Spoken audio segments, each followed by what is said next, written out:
Hey Napalm Tube, it's Buddha Gem, and this is my first video response to you in your video Violent Revolutions Revisited.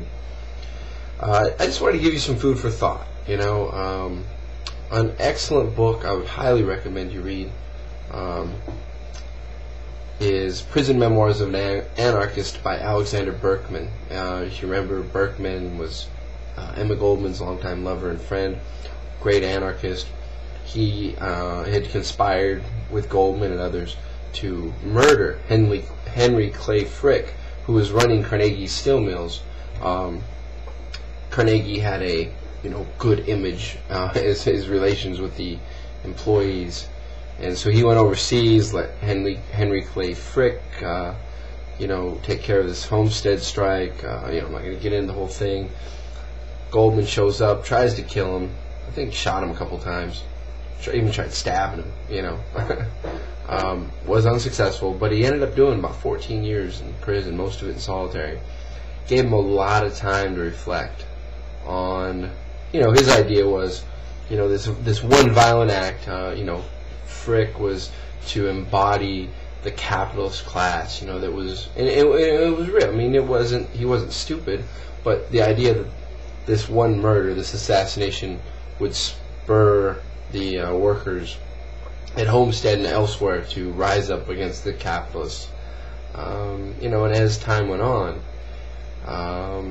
he started to rethink his views on violence. So did Goldman. It certainly changed their views, their experience with the Homestead strike. And I understand. I mean, what I hear in your video is frustration. I think we all feel it. It's natural. I mean, we look at our comrades at the RNC convention. They're being brutalized. They're being oppressed. They're being arrested. Their rights are being trampled on. We're seeing a change where even peaceful protests are not acceptable. The elite are afraid. And so there's this frustration of what do we do now? We must, like you're saying, we must take up arms. And not, categorically against that. I think we have a right to defend ourselves against the state, against anybody. But I don't see it as a winnable solution, because who are these police that are brutalizing our comrades at the RNC? Or who are who are the military? You said, can we take on the U.S. military? The military, it's not some thing. A lot of they're proletariat. They're working class people. The same in the police. They're not horrible, evil people. Sure, they've been indoctrinated, and taught to kill and taught to do these things, taught to take orders, taught to accept authority. But they're not brain dead zombies. And it's just like, you said you went to Spain. I mean, one of the things, obviously the fascists were better equipped, better gunned, better, armed during the Spanish Revolution. And one of the things was, do you fight them, or do you convert them? Do you bring them over to our side? Because they're just as oppressed, just as exploited, just as sick of this crap as we are. We're not different. That. That cop, think about it. He's got to do, yeah, he's going to take out this violence. Why? Why is he going to be extra violent maybe at this protest? Because the poor guy had his normal shift to do. Now he's got to work all this overtime, can't see his family, can't see his kids. I'm trying to humanize this, because we tend to demonize these people. The truth is, he is part of our working class. Unfortunately, he's part of the working class that is, there to beat us and keep us in, submission. But, really taking up arms against against these people, it's not going to work. I mean, what am I going to go down to the gun shop and?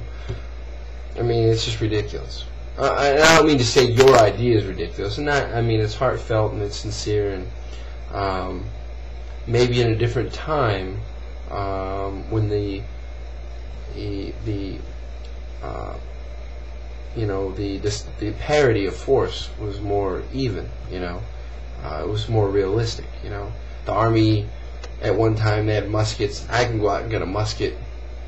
Now they have F-16 fighter, planes and nuclear bombs. But that doesn't mean it's over. History's not over. We continue to struggle. We continue to fight. But the reality is that through peaceful means, we can win this battle. Because the Army's filled with our people. And those police files, those are our people. Those are our working class people. Those working class people you're talking about in your video, that's us. Those are our guys. It's up to us to reach out to them.